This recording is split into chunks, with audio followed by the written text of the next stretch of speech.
no time to stay in and cuddle, but put me in summer and I'll be a happy snowman!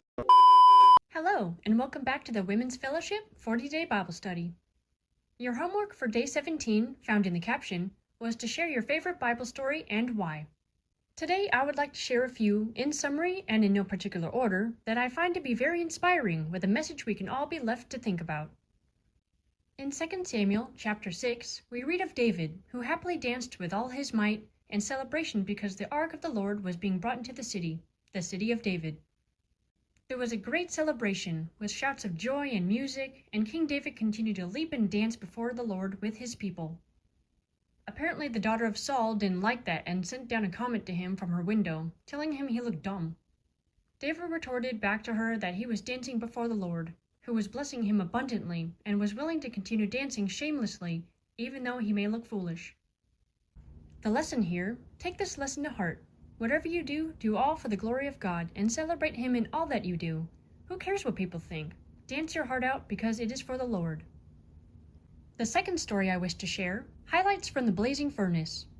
The climax of the story of Shadrach, Meshach, and Abednego is one of my favorite stories, found in Daniel, specifically in chapter 3.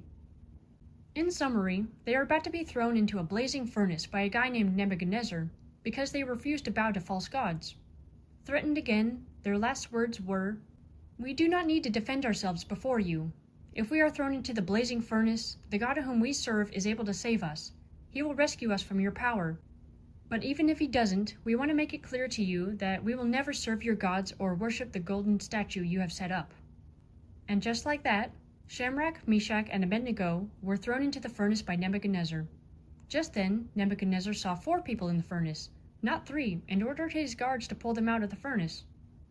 Without a single burn on their bodies, the 3 men had been saved by God just like they said. I really like this story because it's super powerful and inspiring, how brave they were with unshakable faith. The last story I'd rather have you watch because, lo and behold, there's a movie about it. Here is your homework. It's called Joseph, the King of Dreams. You can read about it in the book of Genesis. Reading it proper before watching the movie would be best, I think. If you've already read it or seen it, here's a few facts about it. First of all, it's a great film. But what happens after the movie? In Exodus, we are told that when time passed, a new king after Joseph, etc., came to power, who knew nothing about Joseph or what he had done. The same happened to the Lord. However, when Moses came along, during Moses' journey, it is said that he took Joseph's bones along with him.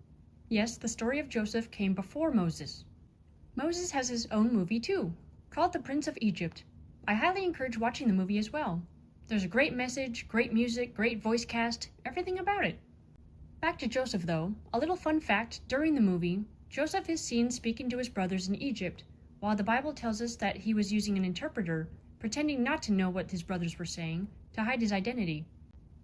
And with that, I'll stop spoiling it. That concludes Day 18. Go watch the movies. Perhaps get a group together and have a movie night. After that, you'll see what I mean.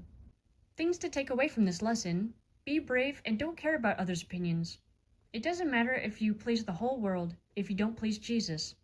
But if you please Jesus, it doesn't matter who you displease. Said by Adrian Rogers. See you in the next one.